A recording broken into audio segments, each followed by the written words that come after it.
All righty. Good morning, everybody. Happy Friday. We are less than a week from Thanksgiving. So much to be thankful for, right? If you are new to this series, welcome to our 17th episode. If you've been following us for some time, welcome back. Today, we're going to get edumacated. We're going to get edumacated on a very interesting subject, which I myself, I feel like I didn't really understand it until I met Valerie, who is our special guest today.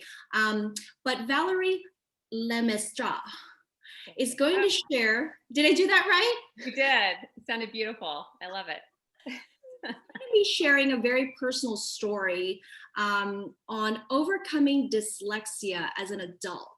And this is after, spending decades not really understanding her condition. And as you can imagine, what that lack of awareness would have contributed to your sense of confidence and your ability to feel whole and complete. And so I'm so proud of my friend and client, Valerie, for coming on to her first live event to share her story. So welcome.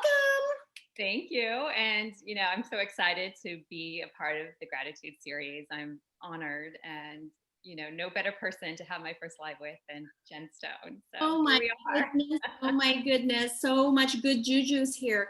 I myself didn't really understand what dyslexia is until I would say probably about 8 years ago when I was doing BaZi and I was researching on the life of Albert Einstein. Mm-hmm. And actually Einstein had dyslexia. And of course, we all know that Albert Einstein is the most influential scientist of our generation.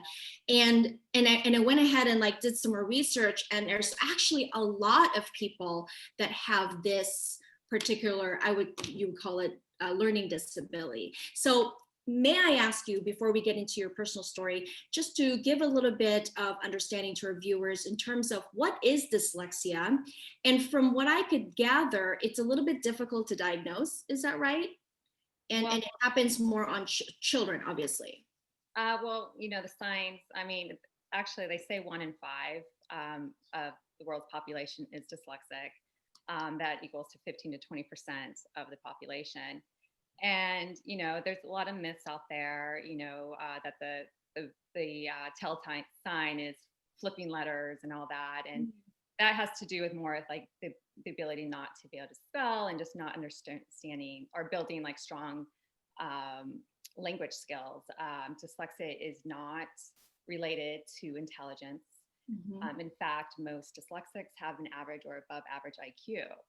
And so the whole stigma of being dumb, not capable is completely false. And, that is something I carried throughout my life, and learning more about what dyslexia is and most importantly, what it's not really, helped me kind of stand in my own power and take away that stigma that I carried internally.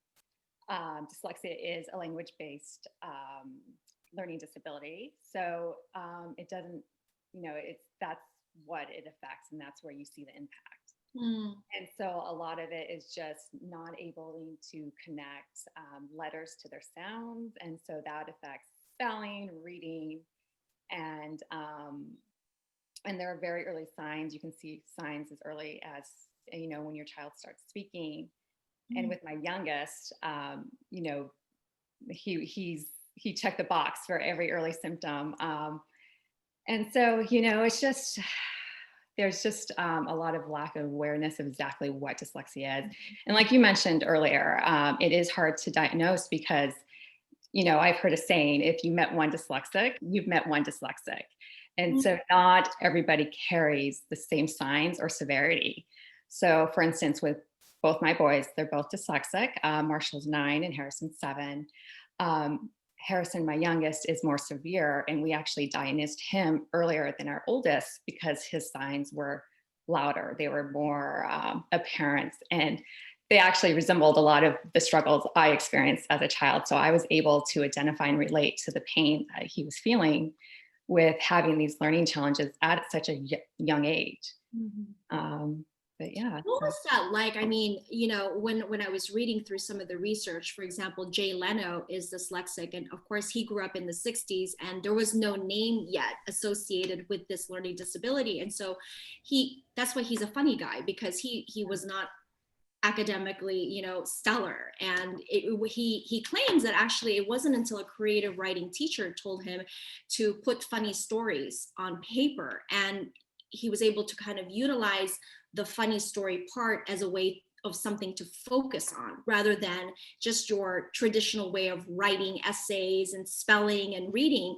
And you hear that quite consistently with a lot of people that have made successes that also suffer from this, like Richard Branson, the founder of Virgin, Anderson Cooper. I mean, that's what he does, is he reads prompters all day.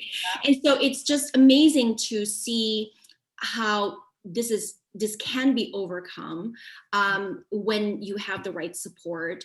But as for yourself, like when you were growing up, share with us a little bit about some of the the discomfort or maybe insecurities around that when you were growing up and not really understanding your condition.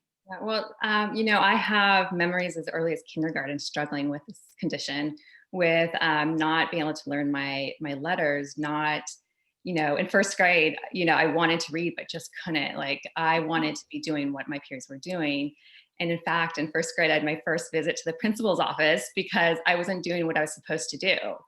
And I just remember the pain feeling because I wanted to do it. I wasn't trying to do anything wrong, but there was a barrier physically blocking me from doing what I was fully capable of doing, but I was just never taught in the way that I learned. And,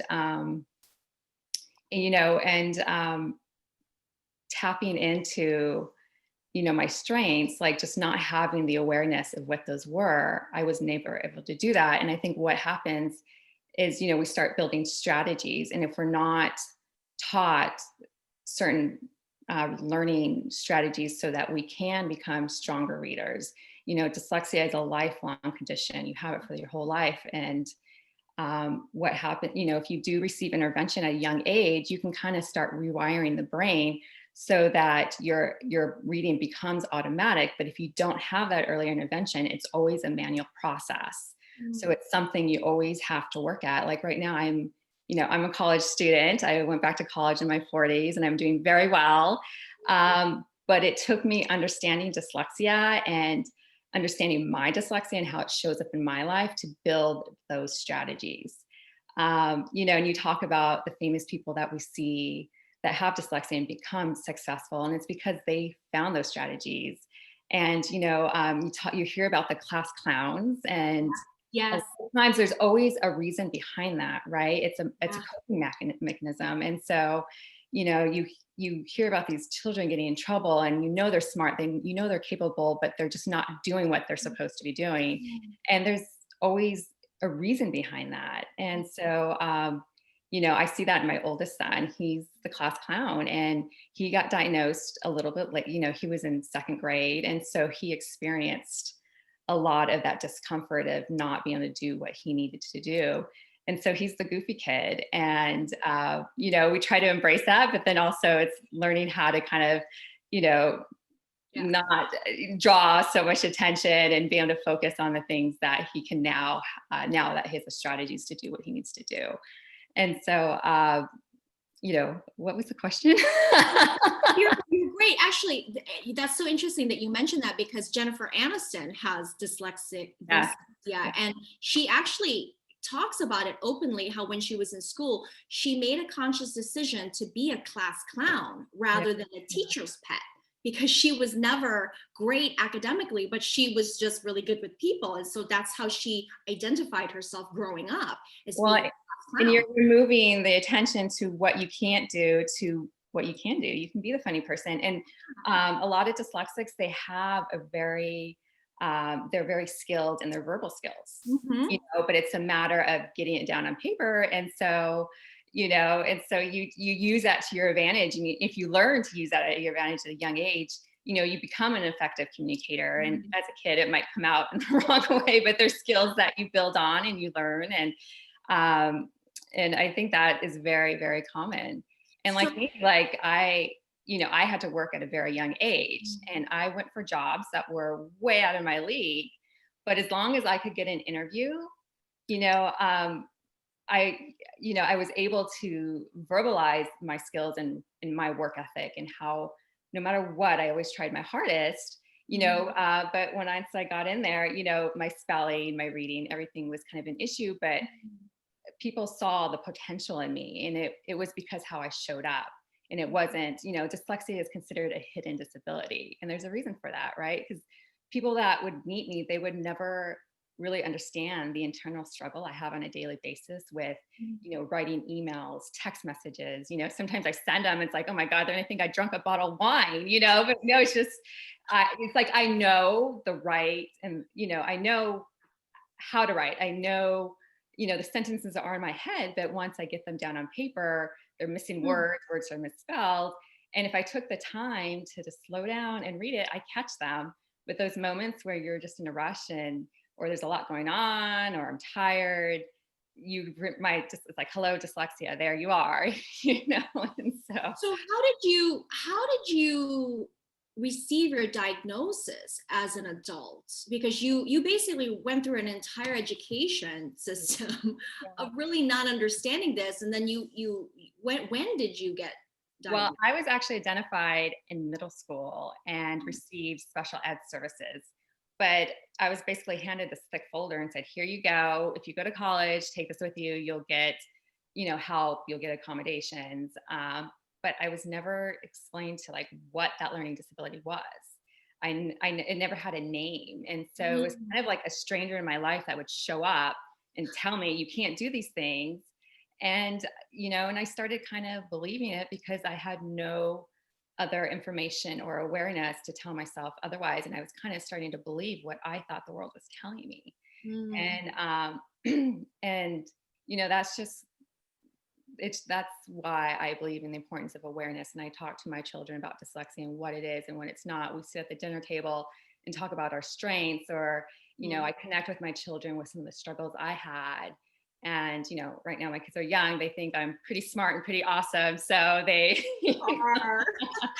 um but and going into the special ed classes, was the dumb class at the time. And Yeah. um and not I was not able to self advocate because I didn't know what I was advocating for. I didn't know how it showed up in my life. And so it was just a lot of misdirected.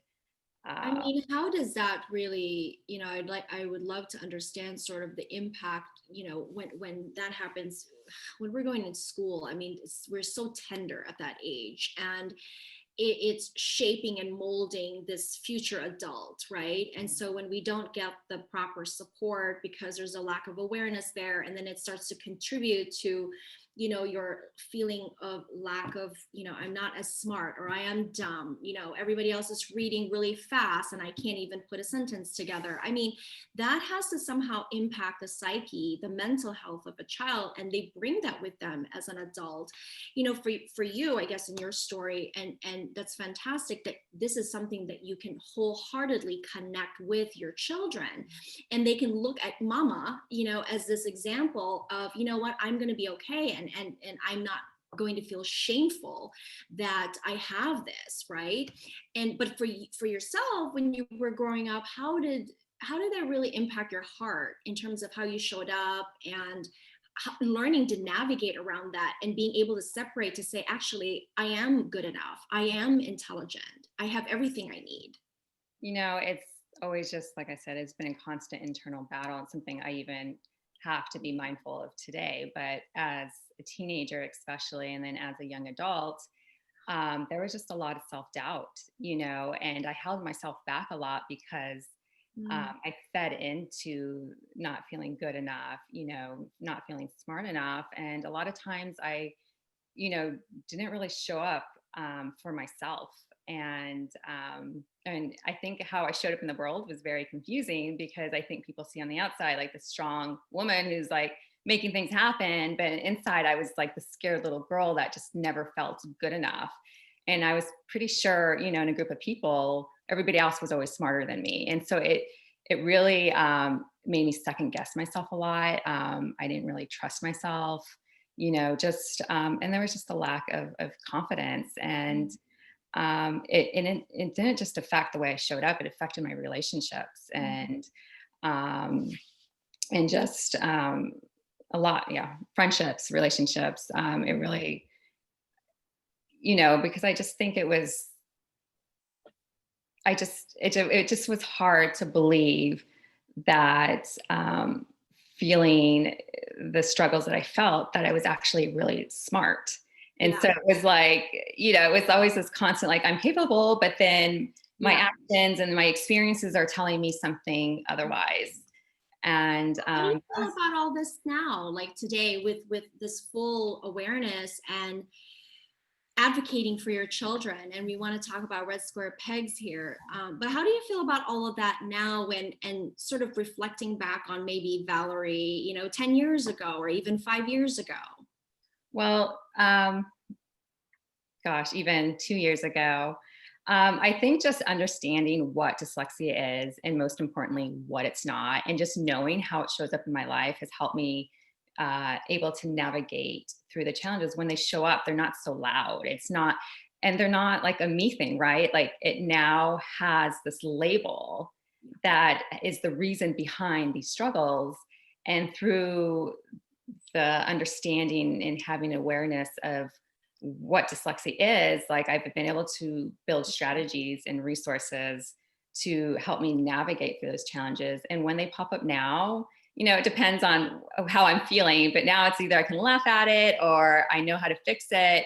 But also, I just, like I said, I think it's just knowing my dyslexia really makes it a difference in how it shows up in my life. It's not a me thing, right? It's something Mhm.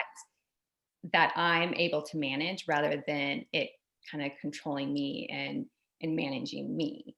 And so that's been a huge thing. And just realizing that, it's something that will always be a part of my life, but it's not something that has to control it, right? Like, there's no restrictions on my life because of my learning difference. And that's all it is. It's a different way of learning. And if my parents would have had more resources, if I would have been identified earlier, you know, I could have built, stronger skills in these areas, and they wouldn't be so loud. But I love writing. I have dreams of becoming a writer. And Love it. 10 years ago, I actually have a really good friend, Stephanie, and she has actually helped me a lot with Red Square Pegs. She's my editor. Um, Mm. but she has been pushing me for, I would say, 5, 6 years to start writing. But I never truly believed I could, because I'm a horrible speller. How can, and That's she what editors are for. yeah, exactly. And it's just building relationships, and not just tools and resources. Like, it's the relationships we have in our lives as well that kind of really helps us kind of just embrace all of who we are. And I think that was one of the biggest things too, is just, rather than, dyslexia is always something I try to hide. It was something I was very ashamed of. And, I realized by doing that, I was kind of hiding like pieces of who I was or who I am. And by accepting dyslexia, I'm accepting all of who I am. And in return, I'm showing up as all as I am. And, my strengths and my stretches, or my struggles, they all kind of balance each other out. And it's kind of all what makes Val. And I think Yeah. by saying, hey world, I'm dyslexic, this is me, like, I kind of make more sense, right? Like, you kind of give me a little more. It is definitely much more authentic, and Yeah. it's the whole package, right? When your boys were diagnosed, and that was what, 2 years ago? Almost 2 years ago. And really, that's Wow. what started this all, because, you know, I've, like, Kent and I, my husband, who is smart, kind, loving, he came into my life and he was my man. And, we had kids a little bit older. I was in my early 30s, and like, we kind of did everything right, and my kids, like, we read to them, they did preschool, and I just looked at them like these, and they're just unique, special, smart young men, and they're vibrant. And when they were diagnosed, I mean, I'm not gonna lie, I was devastated. I went in a place of Remember. shame and Mhm. fear, and and I was like, how could this be? They're so smart. How, I went directly into thinking they're gonna have the journey I had. They were gonna have the pain I felt. Mm. And I know it's not going to be easy for them, but at some point I realized that was my journey. It doesn't have to be their journey with dyslexia. And how do we make this different? Mhm. And so it was seeking support. They went through a really intense intervention program, which was probably one of the best things we were able to do for them. And just being open and honest and making sure they knew that, these struggles are going to make things a little bit hard, but it doesn't define who they are, and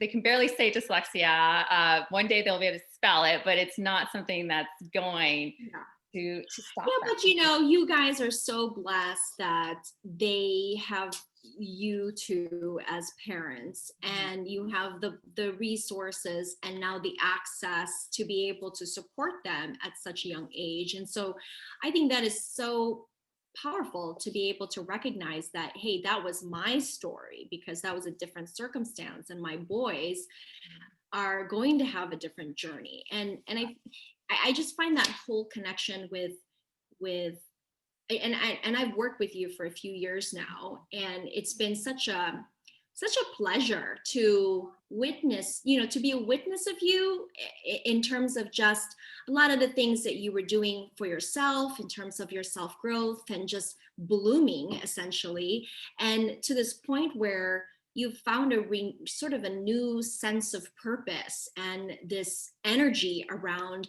empowerment and independent identification and overcoming hardships. And I find that such I always love the stories, the genesis of how things come about, right? And that is, to me, such an incredibly vulnerable, powerful story to be able to share yourself so vulnerably in this way, and to be sort of an example for your boys. So, Red Square Pegs, tell us about this new endeavor.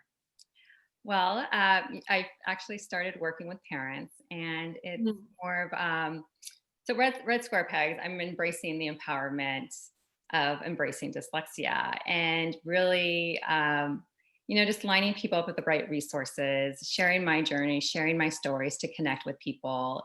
And dyslexia can be, you can feel like you're alone. Even though it is so common. It's something that people just don't talk about. And when I was first kind of found my empowerment, my voice behind dyslexia, I would talk to anybody and everybody about dyslexia. And I'm sure people were running in the other direction. Oh, here she comes. So like, I'm out of here. But, um,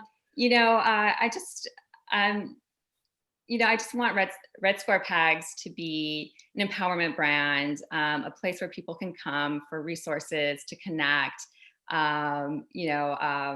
I said, I've worked with a couple moms already that I've helped them through the process of getting their children support services at school. I've talked to moms just connecting on what it's like to be a dyslexic, and ways to talk to your children, and just how to kind of show up in this space.